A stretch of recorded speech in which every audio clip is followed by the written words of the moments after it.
a beast. The driveway gets awful short when it gets up to around 6,000 RPM and that turbo kicks in and the horsepower about doubles. This is a CX500 turbo. No, you're not seeing triplets. There is a good, a better, and a best. I only say that's the best because it has 2,000 miles less. They're really about the same. This is an absolutely way ahead of its time motorcycle. Turbocharged, triple disc brakes, Comstar mag wheels. Look at the gold anodizing on the rims. This thing is absolutely freaking gorgeous.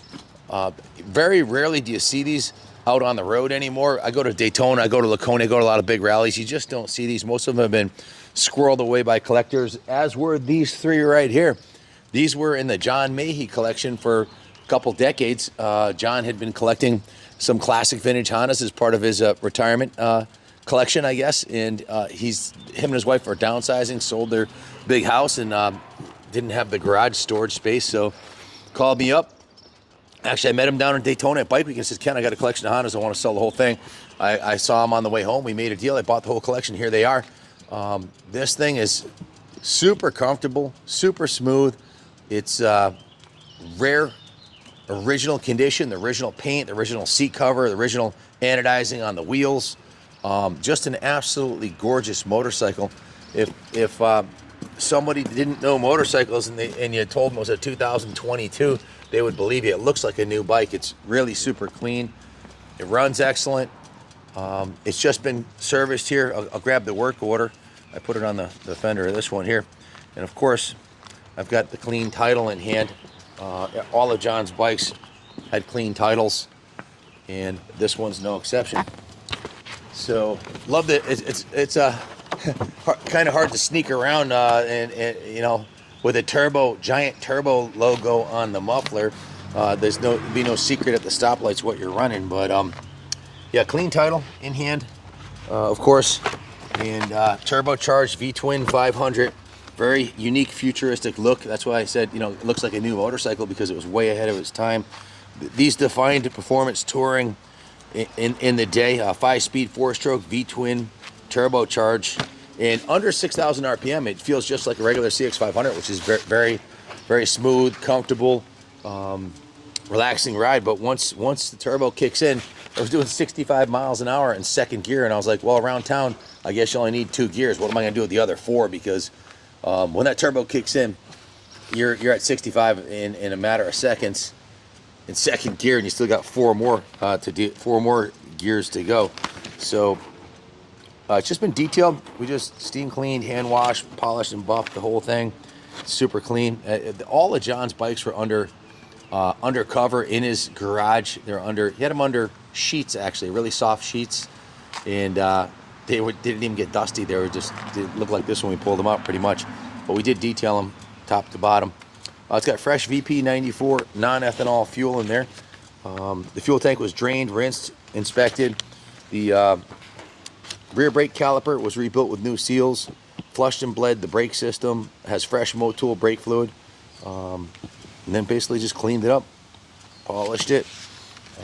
The only mechanical issue I saw on the motorcycle is there was a slight leaking on the fuel petcock. The fuel petcock needs to be rebuilt. The kits are on back order. We couldn't get them from the Honda dealer, so we're selling it needing the fuel petcock rebuilt. But other than that, she's a good running bike. I'll do a little riding demo on it so you can hear it run, because I don't think there's too many videos online of these CX500s. These were out before the internet existed, really. So without further ado, let's take it for a little ride. The original factory paint is in good condition. The original factory fairing is in excellent condition.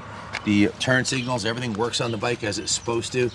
There is a slight blemish on the paint right here we could fix that in house if you want to. Time and labor, we can fix that. The paint shop can fix that. So the original tank is in beautiful shape. It has a red, white, and blue livery on there. The graphics, the original graphics package on this thing is beautiful. The original saddle's in mint condition. Still has the piping on the side, or the pinstriping on the side of the saddle. Anyways, let's take it for a ride, and if you have any questions, give us a call.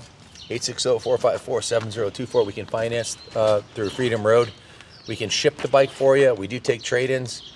If you wanted to leave this one on display, we'd love to have one of these turbo Hondas in the museum. So whatever we can do to help make your purchase an easy one, bid high, bid often. There's not too many of these left. I'm tired of hearing me flap my gums. You want to hear it run? No problem.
That bikes were this good in 1982, 41 years ago, is pretty freaking remarkable.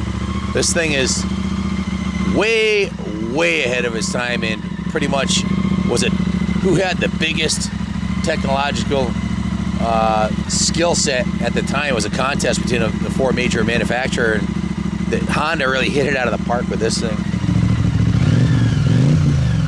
Just unbelievable. Liquid cool, V-twin, shaft drive, fuel injected, turbocharged rocket ship. This thing hauls ass.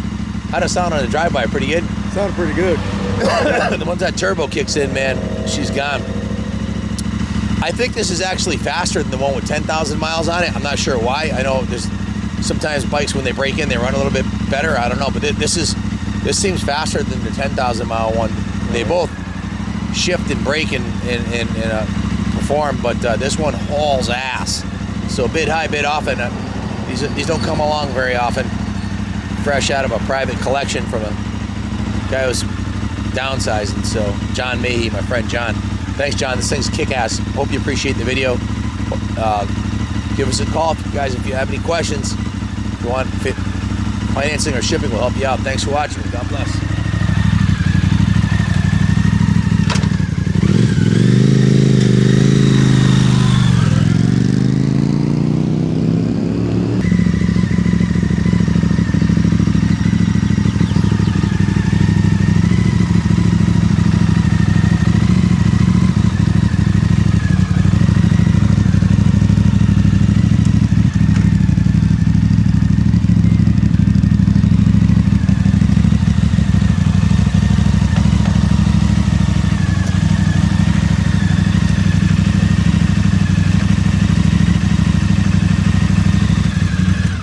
Is a work of art. Billy just bought out a write-up.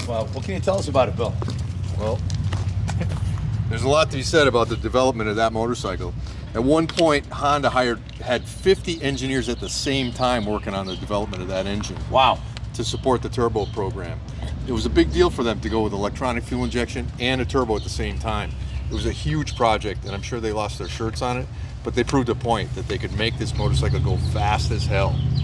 Really, it is true. fast. Yeah, yeah, indeed. In fact, some of the tests that I read said that you could dust off a 1,000cc Suzuki with it. Holy shit! Yeah, I wouldn't be surprised. I was amazed how quickly it got up to 80 miles an hour, 65 in second gear. It's ridiculous. Right. Yeah, there's lots of information in here that it's kind of buried, but you know, they based it on the most robust engine they had at the time. The CX500 was like overbuilt, and then they reinforced the cases to make it more upgradable, so that they eventually went to a 650 with it. So they had extra horsepower. Pretty cool. Yep. Yep. And they didn't disguise it. There's a big 2-foot-long turbo logo on the exhaust.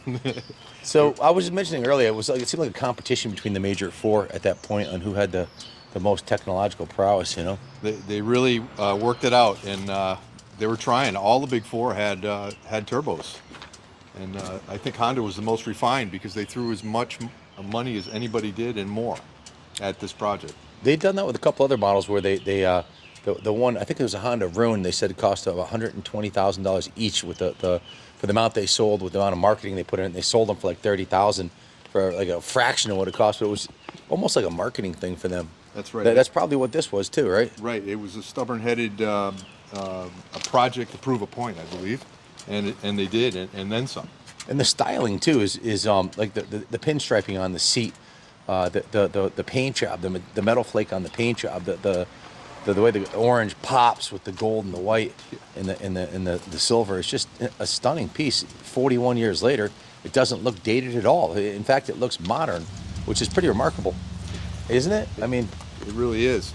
You know, back in the day, we were on a long street ride across Canada, and a guy caught up to us on a motorcycle. I couldn't recognize it in my mirror. We're going 80 miles an hour steady, maybe more, and the guy caught up to us at one point. It was a 650 turbo. I'd never seen one before. I didn't know it existed, but they had them in Canada, and they didn't have them in the States at the time. So, it was a brand new motorcycle. We adjusted his valves at the campsite that night, and it was a fantastic machine that went really fast. When he got in front of us and accelerated, he just went out of sight. Amazing. this one's of the three. This is the fastest one. I'm not sure why, but it seems that one has 10,000 miles. This has 2,700 more. Maybe it's broken in. I'm not sure, but this one hauls ass. It's very fast. Sure. So we'll have the full write-up that Billy discovered in the eBay description of the motorcycle. So if you have any questions, give us a call. If you want to come check them out, we're here Monday through Friday, and the museum's open on the weekend. These will be on the 3rd floor of the New England Motorcycle Museum, and the bikes will all be on display until they're sold. And you're welcome to leave them here if you'd like. Thanks for watching, and God bless America.